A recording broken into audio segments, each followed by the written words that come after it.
पुरुषार्थ कथा सुनो सुनो सिद्धार्थ कथा।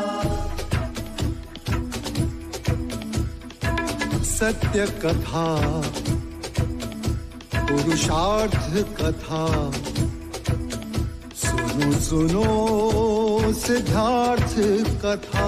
चढ़ते सूरज सा तेजवान वो कीर्तिमान, हुंकार भरे जब कूच करे थर थर कांपे आसमान। वो राजपुत्र वो शूरवीर, पर्वत को भेद दे उसके तीर, शांति का स्रोत करुणा की धार, निर्झर झरे मन से अपार। वो राजपुत्र वो शूरवीर, पर्वत को भेद दे उसके तीर, है शाक्य वंश का वो तारा, जगमग है जिससे जग सारा। सत्य कथा पुरुषार्थ कथा सुनो सुनो सिद्धार्थ कथा।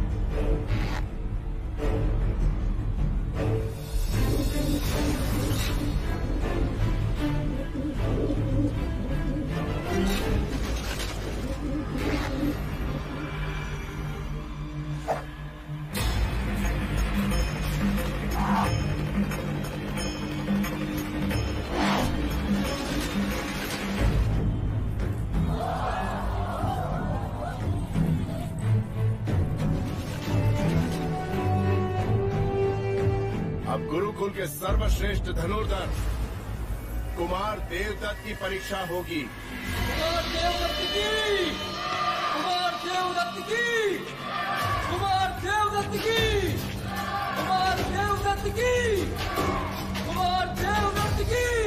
देखना महादेव, देवदत्त चुटकी बजाते ही लक्ष्य भेद देगा। उससे श्रेष्ठ दूसरा धनुर्धर कोई है ही नहीं। हाँ, सुना है। अनुज अमितोधन बता रही थी, उससे उत्तम कोई नहीं।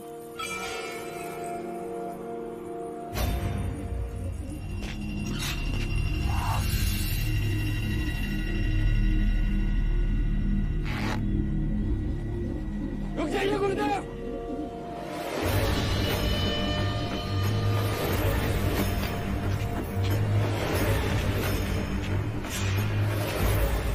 क्षमा गुरुदेव,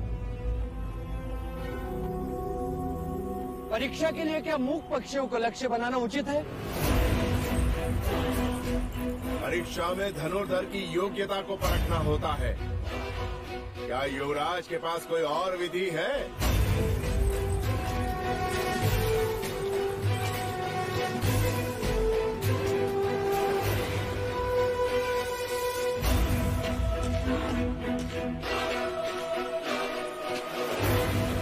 लगाइए लक्ष्य स्थल पर, जो जितना केंद्र के निकट होगा उतना ही दूसरों के आगे।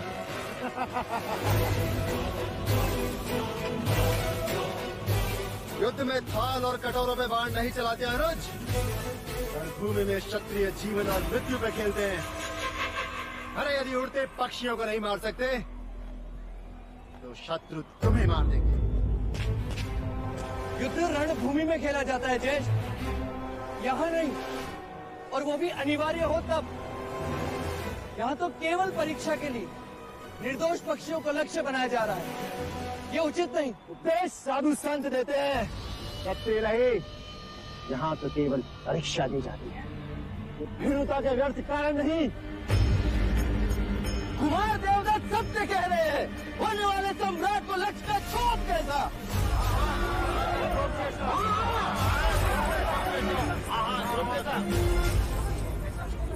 युवराज, वैसे भी आपको शस्त्र विद्या में रुचि नहीं है।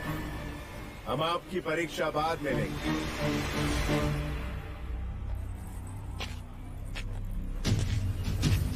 गुरुदेव, आज एक नहीं दो पक्षी उड़ाइए, मैं दोनों लक्ष्य एक साथ भेजूंगा।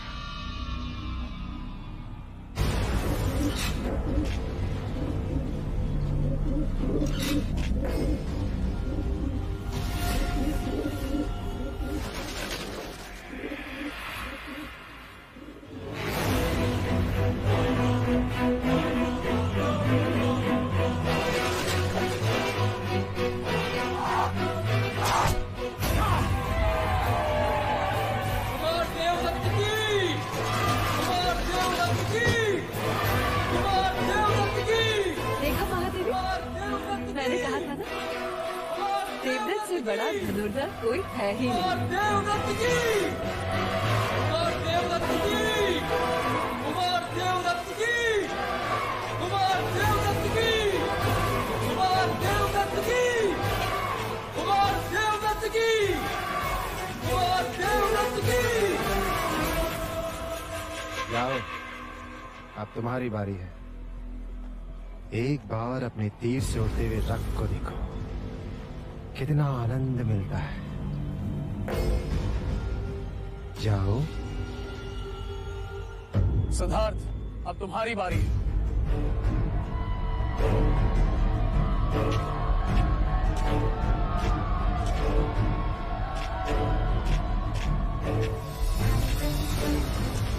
क्षमा करें गुरुदेव, मैं ये परीक्षा नहीं दे सकता।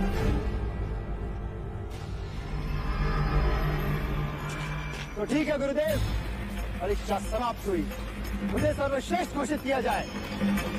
जी गुरुदेव, आप ज्येष्ठा को सर्वश्रेष्ठ घोषित कर दें। मैं पक्षियों को नहीं मार सकता। सिद्धार्थ, तुम्हें परीक्षा देनी होगी, ये मेरा आदेश है। गुरुदेव, आप मेरी यही परीक्षा लेना चाहते हैं ना कि मैं धनुर्विद्या में निपुण हूं कि नहीं? तो लक्ष्य कोई दूसरा भी हो सकता है। हो सकता है।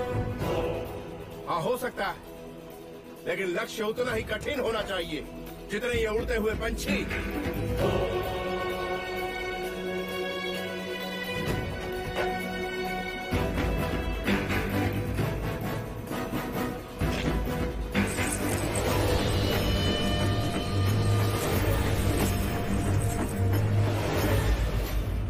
ज्येष्ठ, अब आप इसे अपनी पूरी शक्ति से ऊपर उछालिए। इतना ऊपर उछालिए कि ये मोती बिंदु के रूप में भी ना दिखाई दे। क्यों अपना उपहास कराने पे चले हो?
युवराज स्नान कर रहे हैं कुमार।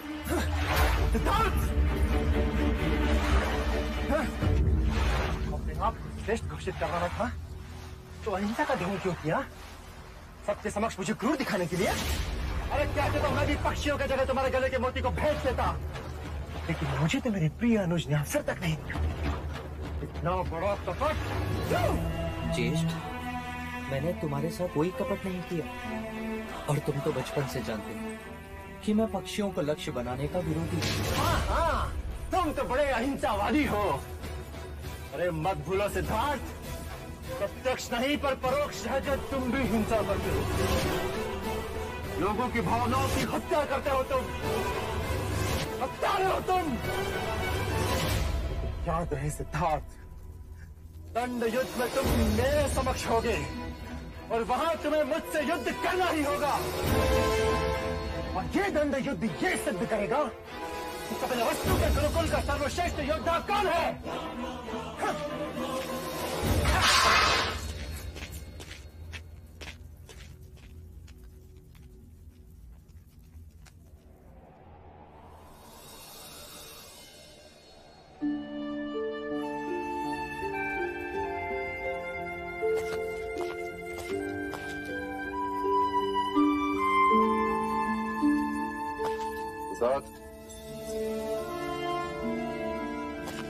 आप मुझे बुला लिया होता। मुझे लगा तुम दंड युद्ध के लिए अभ्यास कर रहे हो, परंतु तुम यहाँ तो चित्र निकाल रहे हो। ये लाल रंग क्षत्रियों के उंगलियों पर अच्छा लगता है पुत्र, परंतु ये लाल रंग शत्रु के रक्त का होना चाहिए, ना कि चित्रकारी का। तुम्हारे गुरुजनों ने गुरुकुल में तुम्हें गीता का ज्ञान तो दिया ही हो। पूर्ण कंठस्थ है। केवल कंठस्थ करने से क्या लाभ पुत्र? जब तक उसमें कहे गए क्षत्रिय कर्म के उपदेशों का पालन न किया जाए। मैं कुछ समझा नहीं। तुम्हारे अहंसिक विचार सुनकर मुझे बड़ा खेद हुआ। जब तुम एक पक्षी को नहीं मार सकते तो युद्ध में शत्रु को क्या मारोगे? अहिंसा की बातें दुर्बल करते हैं, क्षत्रिय नहीं पुत्र। और तुम्हें क्षत्रिय हो, तुम्हें क्षत्रिय धर्म का पालन करना ही चाहिए। शाक्य कुल के भावी राजा हो तुम। अपने कुल की रक्षा के लिए न जाने कितने युद्ध करने पड़े तुम। कब तक क्षत्रिय एक दूसरे से युद्ध करते रहेंगे? राज्य की रक्षा करना उनका उत्तरदायित्व होता है पुत्र। पर क्या राज्य की रक्षा केवल युद्ध से की जा सकती है? विचार विमर्श के द्वारा भी तो प्रश्नों का हल ढूंढा जा सकता है। कायरता की बातें क्षत्रिय नहीं करते पुत्र। एक मनुष्य दूसरे को मारे, उसमें वीरता कैसे? अंत में कौन किस पर राज करेगा? अंत में वही राज करेगा जिसके हाथ में तलवार होगी पुत्र। और वो तलवार मैं तुम्हारे हाथ में देखना चाहता हूँ। चक्रवर्ती राजा के रूप, सम्राट के रूप में देखना चाहता हूँ। ये मत भूलो कि तुम शाक्य कुल के उत्तराधिकारी हो। प्रलय के समय यदि केवल एक ही मनुष्य को जीवित रहना पड़े तो वो केवल तुम्हें होना चाहिए पुत्र, केवल तुम्हें।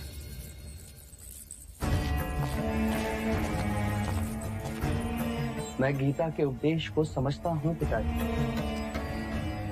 पर युद्ध के लिए कृष्ण का विराट स्वरूप आज भी मेरे लिए एक प्रश्न है।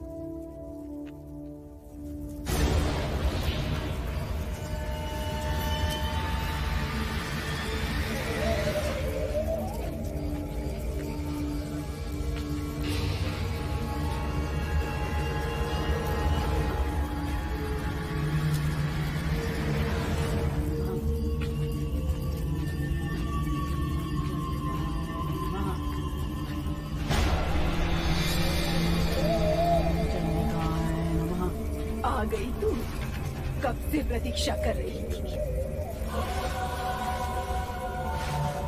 प्रणाम दादी। दादी, मंजली रानी आई हैं।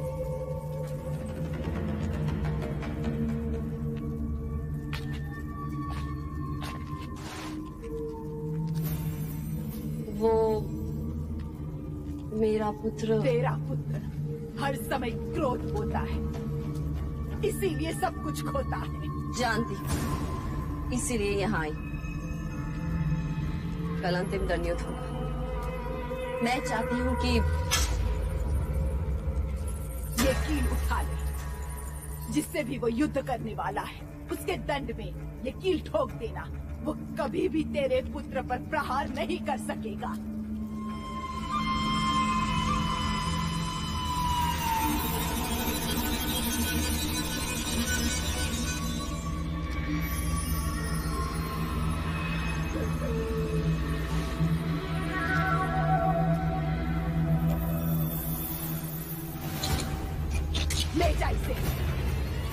देने वाली तो तू क्या देगी?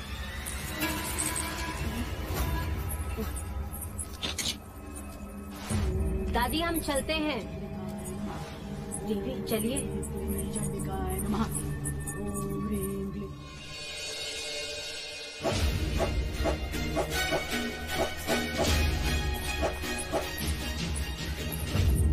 देवदत्त,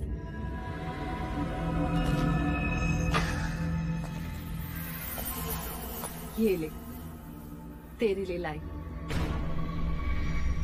ये क्या है माँ? विजय श्री। एक माँ अपने पुत्र के लिए विजय लेकर आई है। अब सिद्धार्थ कभी भी तुझे दंड युद्ध में पराजित नहीं कर सकता। मैं कुछ समझा नहीं माँ। ये कील तुझे सिद्धार्थ के दंड में ठोकनी है। फिर देखना, वो तुझ पे प्रहार ही नहीं कर पाएगा। हो गई ना तेरी जीत निश्चित?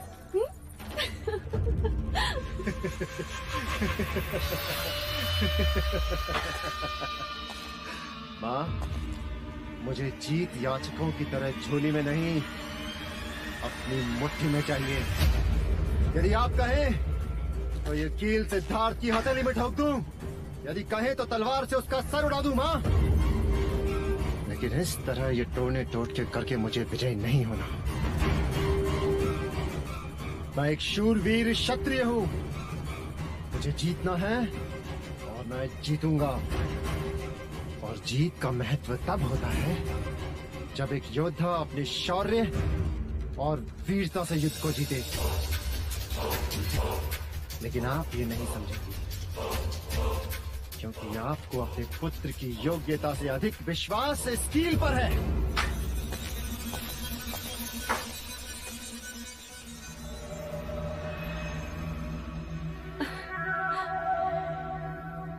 नादान कहीं का। अब चाहे कुछ भी हो जाए बेटा, विजय का मुकुट तो तेरे ही सर होगा। यशस्वी भव क्षत्रिय।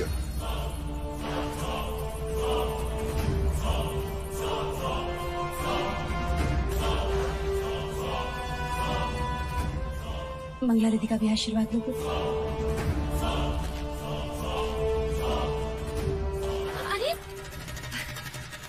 मेरा आशीर्वाद तो सदैव तुम्हारे साथ है पुत्र, पर आज तो मैं तुम्हारे इस शस्त्र को भी आशीर्वाद देना चाहती हूँ।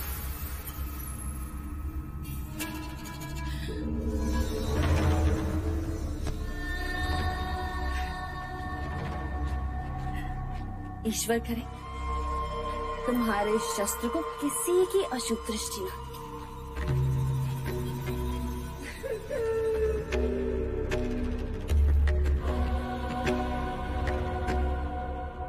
ईश्वर तुम्हें देवदत्त का सामना करने की शक्ति दे। लो।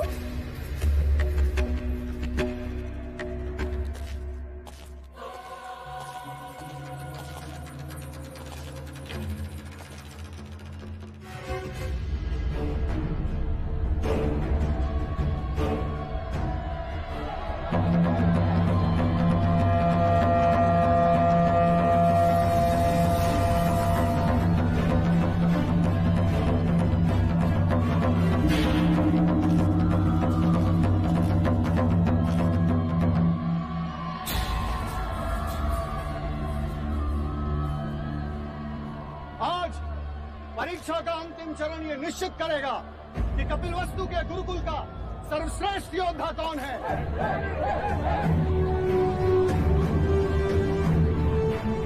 तो परीक्षा के अंतिम दो प्रतिस्पर्धी अपनी दंड विद्या का परिचय देने पधार रहे हैं। राजा दुर्योधन के सुपुत्र कुमार देवदत्त।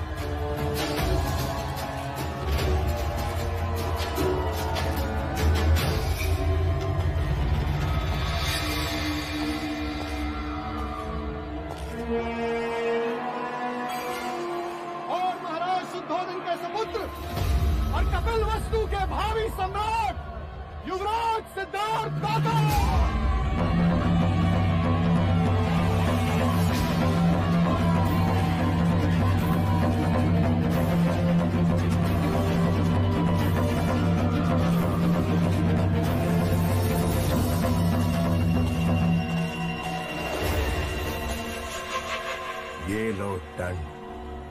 और कर लो अपनी मंशा पूरी।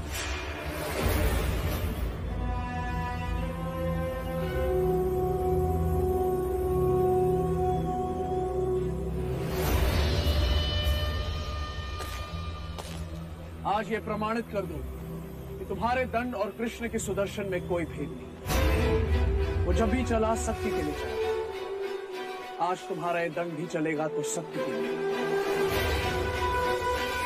अपने माता पिता की प्रसन्नता के लिए, अपनी प्रजा का विश्वास जीतने के लिए।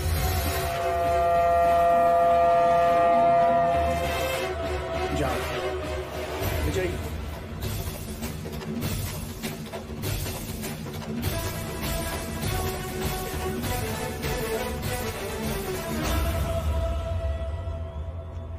कौन दिन तू लाख चतुर था, परंतु युवराज के साहस पे तो मैंने पराजय की कील ठोक दी।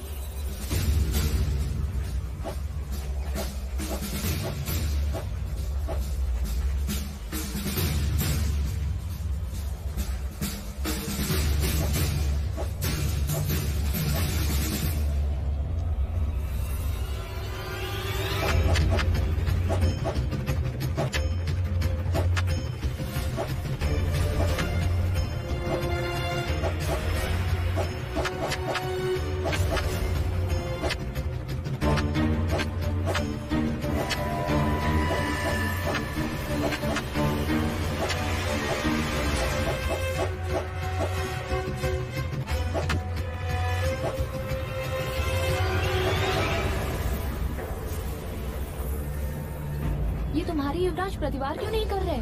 तुम्हारे युवराज मतलब? युवराज तुम्हारे भी तो हैं। हाँ, मेरे भी तो हैं।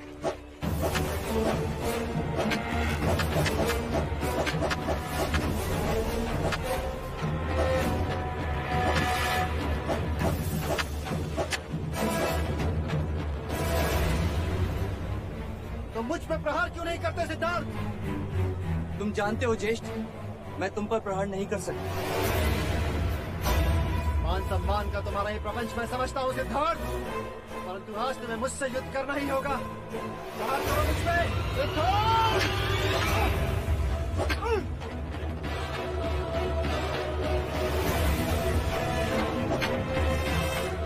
सिद्धार्थ प्रहार करो या अपनी हार स्वीकार करो।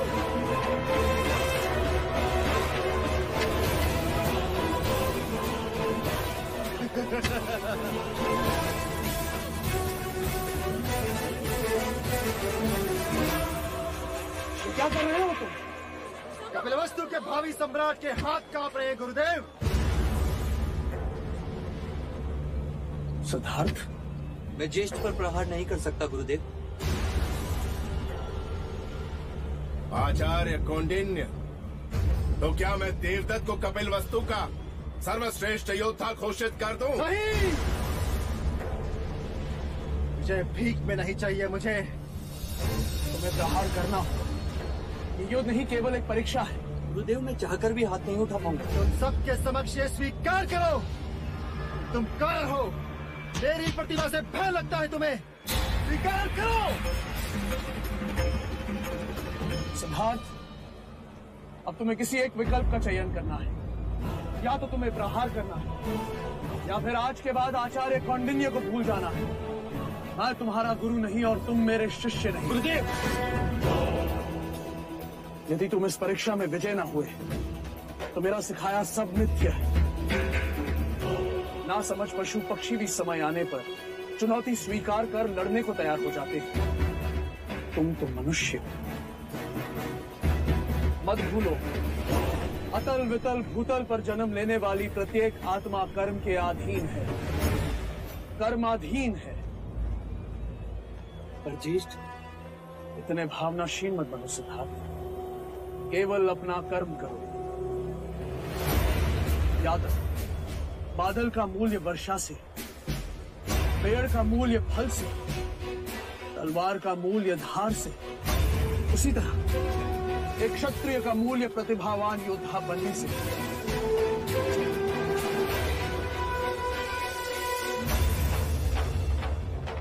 सिद्धार्थ, मैं जा रहा हूं। यदि मुझे रोकना चाहते हो तो युद्ध करो।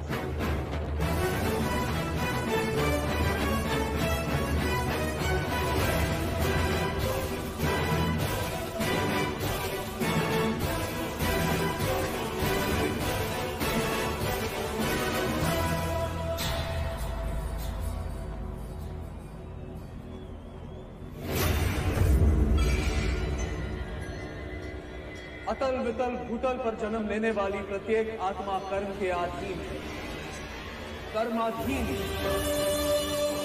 केवल अपना कर्म, केवल अपना कर्म।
क्षमा करना चाहिए। ये प्रहार मैं अपने लिए नहीं, गुरु आज्ञा से कर रहा हूं।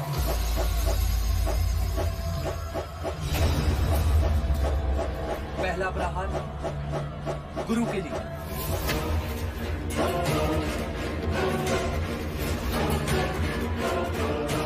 दूसरा माता पिता की अपेक्षा के लिए,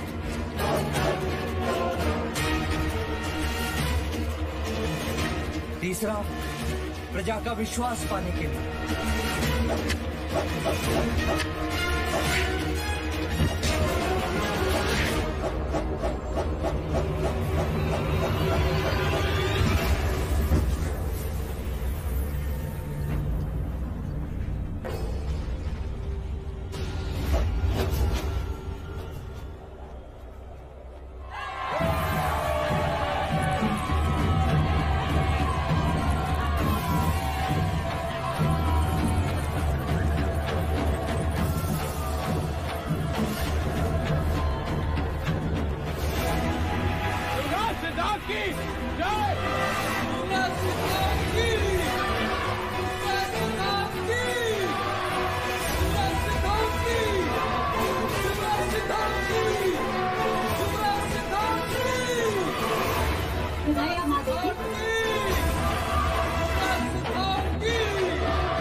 कपिल वस्तु को शोभा यात्रा का आयोजन करो।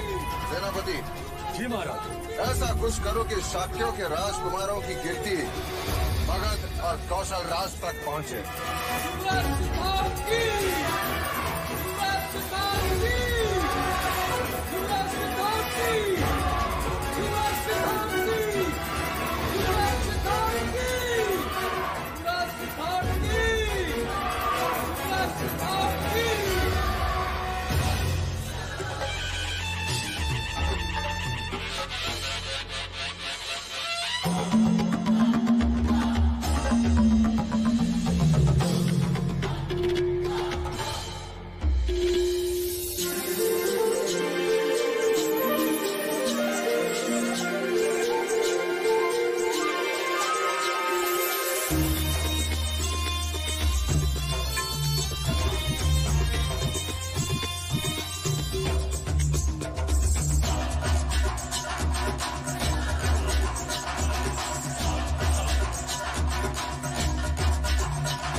तुम बांसुरी कितनी अच्छी बजाते हो।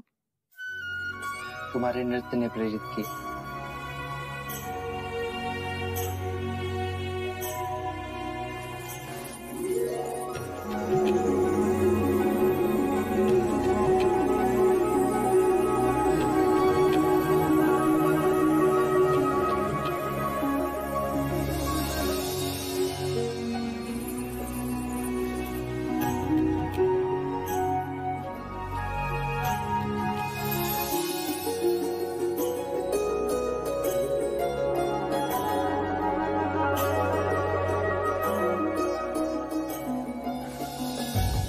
कौन हो तुम?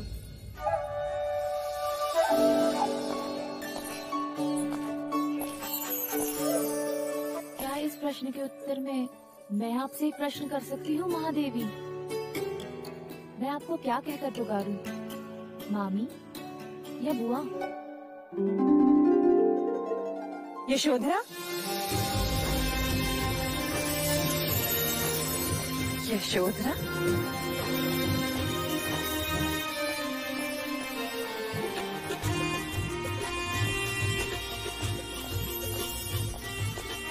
तुम यशोधरा ही हो ना?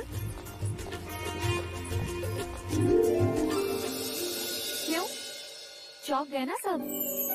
हो गई ना सबकी आंखें चौड़ी, खिलाई सबकी होठों पे हंसी। कहा था मैंने माँ से, देखना मुझे देखकर सब बहुत खुश होंगे।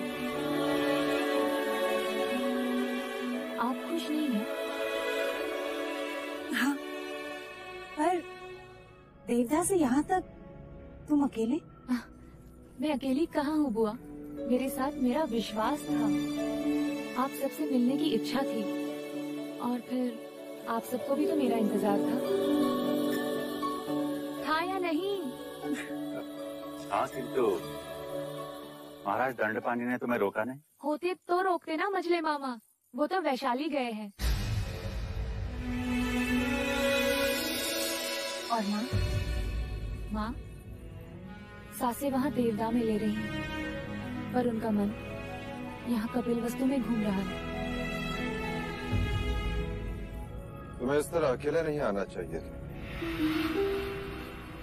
माँ ने भी यही कहा था बड़े मामा, पर अब मैं बड़ी हो गई हूँ, कुछ कर्तव्य मुझे भी तो निभाने चाहिए।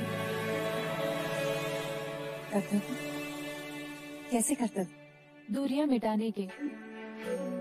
10 वर्ष हो गए बुआ, आपने अपने भैया को नहीं देखा और माँ ने अपने भैया को।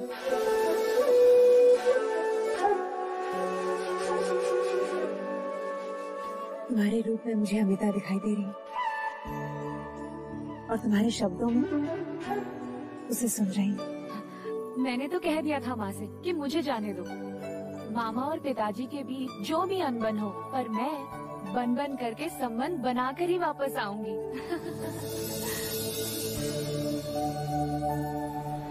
यशोधरा, तुम यहाँ तक आ गई और तुम्हें किसी ने रोका नहीं? हाँ मंगला मामी, नगर द्वार पर चन्ना से भेंट हुई तो वो मुझे नगर ले आया, और राजप्रसाद के बाहर लोशिका मिली, वो मुझे भीतर ले आई। हाँ महादेवी मेरे पास आकर कहने लगी, पहचाना? मैंने कहा नहीं, तो कहने लगी 10 वर्षों के बाद आई हूँ, मुझे पुष्प पसंद है और मेरे हाथी का नाम कुंज है, मैं तुरंत पहचान गई गोपा। लोशिका, ये मैंने क्या कह दिया? गोपा? हाँ महादेवी, महारानी अमिता इन्हें प्यार से गोपा कहती है, लेकिन ये बात किसी को नहीं पता, लेकिन मैंने सुन ली थी। लोशिका,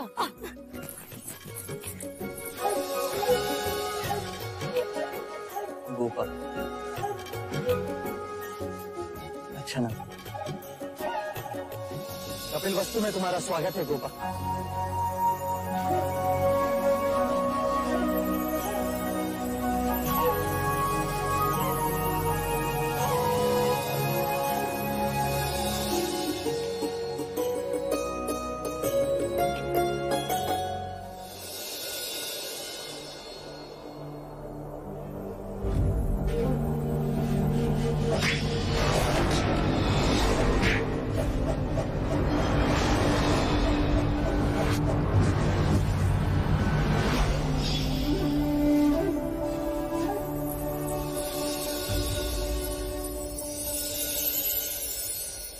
ये अच्छा स्वागत है। शास्त्र कहते हैं अतिथि देवो भव, पर यहाँ तो विपरीत है। ये अतिथि अपने अतिथ्य को ढूंढते ढूंढते थक गई। मुझे लगा तुम अभी भी सबसे मिलने में व्यस्त हो। सबसे मिलनी, केवल तुम शेष हो। ज्येष्ठा से मिली? हाँ, वो भी पराजय पर बहुत क्रोधित है। जानता हूँ, वो अपनी पराजय को सहज स्वीकार नहीं कर सकते। और तुम भी तो अपनी विजय का आनंद नहीं मना रहे। ऐसा क्यों कहती हो? स्वयं से पूछो। सब कुछ छोड़कर यहाँ अकेले आकर बैठ गए। कोई काव्य की रचना कर रहे हो? नहीं, जब जब मेरा चित्त प्रश्नों के अधीन होता है तो मैं यहाँ उत्तर खोजने चला आता हूँ। प्रश्न? कैसा प्रश्न? यही कि अमावस्या की रात से भी काला क्या होता है? इतना साधारण प्रश्न। अमावस्या की रात से भी काला होता है स्त्री की आंखों का काजल।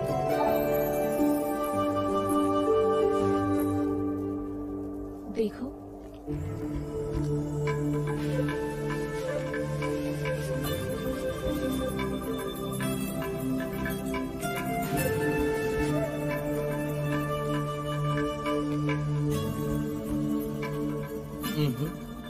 कलंक।